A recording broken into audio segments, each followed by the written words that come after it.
English grammar in Marathi या चॅनलमध्ये आपले सर्वांचे स्वागत आहे. इंग्लिश ग्रामर शिकूया सहज आणि सोप्या पद्धतीने.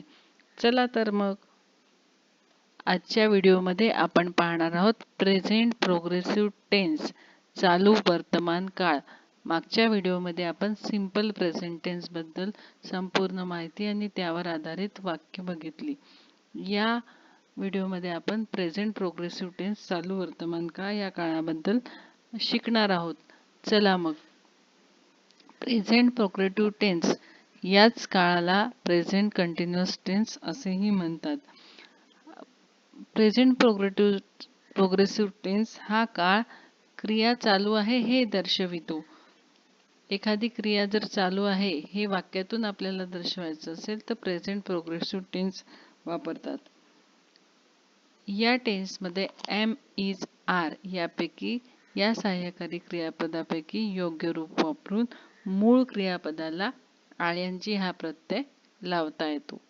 पहा पुन्हा एकदा. प्रेझेंट प्रोग्रेसिव्ह टेन्स म्हणजेच प्रेझेंट कंटिन्युअस टेन्स. क्रिया चालू आहे दर्शवण्यासाठी का प्रेझेंट प्रोग्रेसिव्ह टेन्स वापरतात. एम, इज, आर प्लस मूळ क्रियापद आणि त्याला आयएनजी असं या टेन्समध्ये वाक्याची रचना असते. बघा, नकारार्थी वाक्य जर आपल्याला बनवायचं असेल तर एम, इज, आर या क्रियापदांसमोर नॉट लावून नकारार्थी वाक्य आपल्याला बनवता येते. आता व्हिडिओमध्ये पुढे जाऊया. बघा, काही वाक्य बघूयात. पहिल्यांदा या काळातली पहिलं वाक्य बघूया. I am running. I am running. मी धावत आहे. रनिंग धावण्याची क्रिया सुरू आहे. वाक्यामध्ये एम वापरला आहे आणि रन या क्रियापदाला आयएनजी लावलेला आहे. I am running. मी धावत आहे. The dog is barking. The dog is barking. कुत्रा भुंकत आहे. कुत्रा भुंकत आहे. I am drinking milk. I am drinking milk. दूध पिण्याची क्रिया सुरू आहे. मी दूध पीत आहे. She is writing a letter. She is writing a letter. ती पत्र लिहित आहे.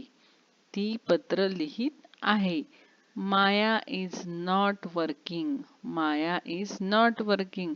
माया काम करत नाही. माया काम करत नाही. हे नकारार्थी वाक्य आहे. निगेटिव्ह सेंटेन्सेस आहे. इज नंतर नॉट वापरलेला आहे आणि क्रियापदाला आयएनजी लावलेला आहे. Maya is not working. Shyam is eating a mango.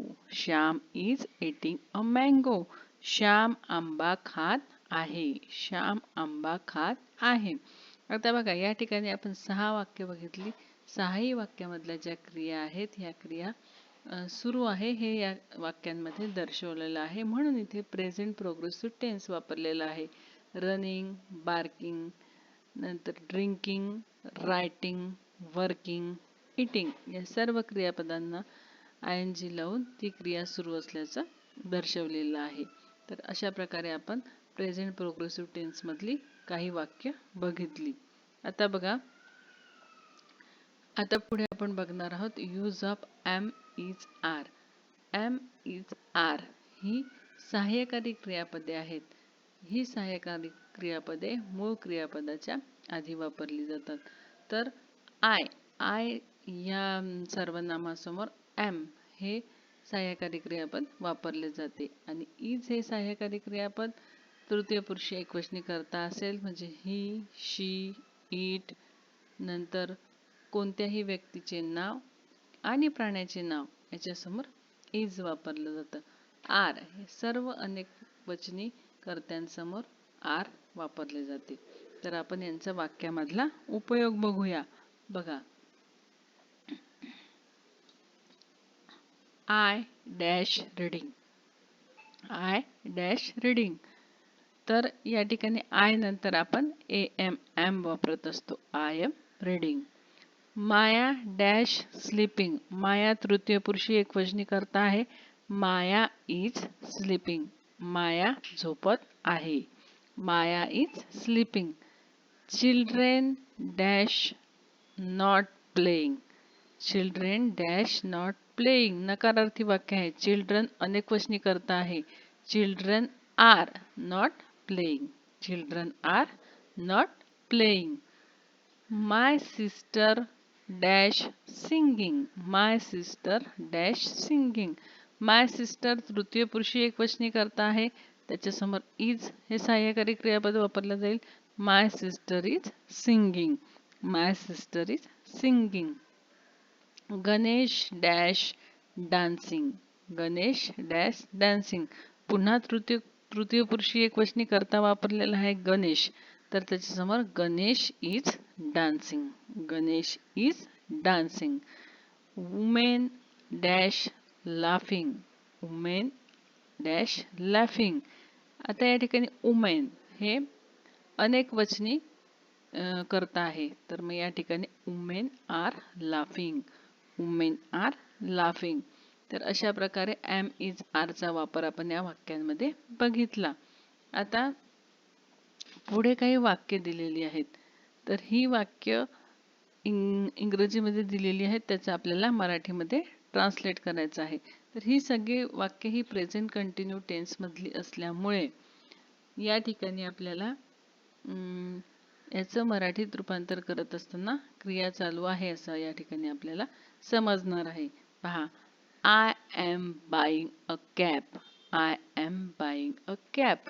याचं मराठीत ट्रान्सलेशन करायचं आहे. मी टोपी विकत घेत आहे. मी टोपी विकत घेत आहे असं याचं मराठीत भाषांतर होईल. Fishermen are catching fish. Fishermen are catching fish. कोळी मासे पकडत आहे. मासे पकडण्याची क्रिया सुरू आहे. फिशरमेन हे अनेक वचनी करता आहे म्हणून समोर आर वापरलेला आहे.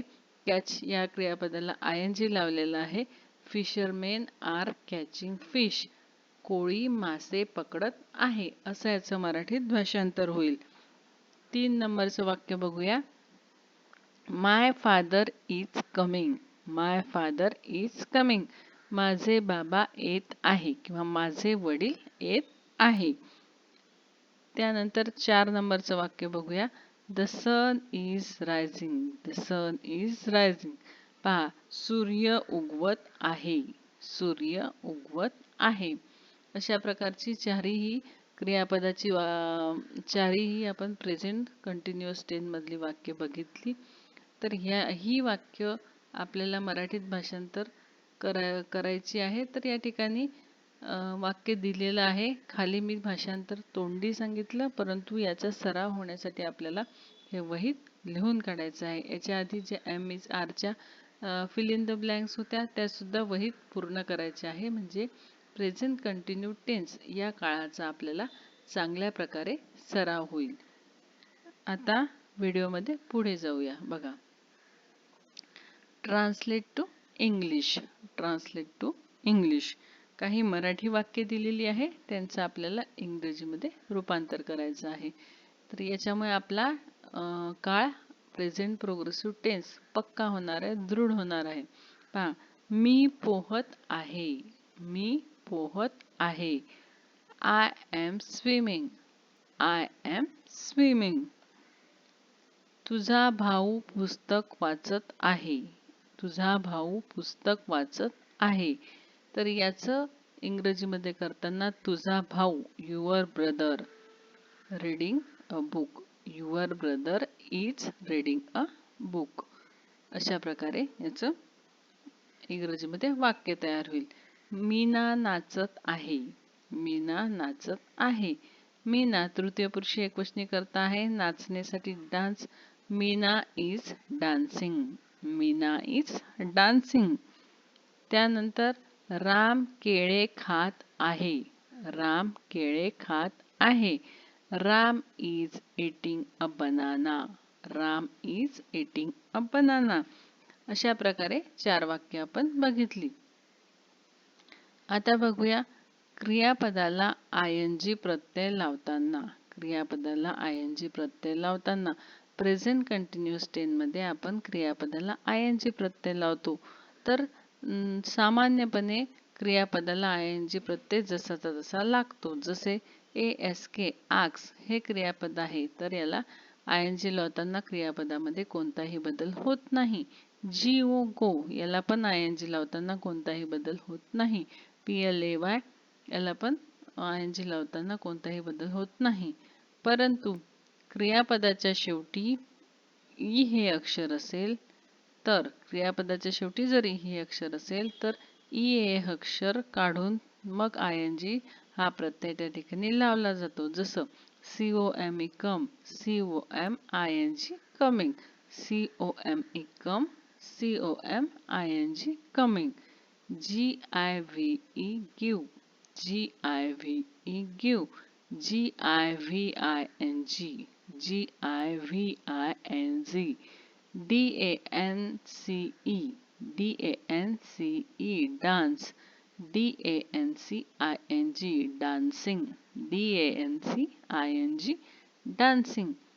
आता जर शेवटी एकच कॉन्सोनंट असेल आणि त्यापूर्वी एकच स्वर असेल तर शेवटी जर एकच कॉन्सोनंट असेल आणि त्यापूर्वी एकच स्वर असेल तर त्यातलं जे शेवटचं अक्षर असते ते डबल दोनदा वापरले जाते आणि मग त्या क्रियापदाला ING हा प्रत्यय लागतो. बघा CUT cut, CUTTING cutting, CUT cut, CUTTING cutting, SWIM swim, SWIM swim, SWIMMING swimming, SWIMMING swimming, GET get, GET get, GETTING getting, GETTING getting. अशा प्रकारे क्रियापदाला ING लावण्याचे हे काही नियम आहेत. तर आजच्या व्हिडिओमध्ये आपण शिकलो प्रेझेंट प्रोग्रेसिव्ह टेन्स. याच्यामध्ये आपण प्रेझेंट प्रोग्रेसिव्ह टेन्समधली अनेक वाक्य बघितली, त्यांचा मराठीत अर्थ देखील बघितला. तर व्याकरणाचे असेच नवनवीन व्हिडिओ बघण्यासाठी व्हिडिओला लाईक करा, शेअर करा, सबस्क्राईब करा. धन्यवाद.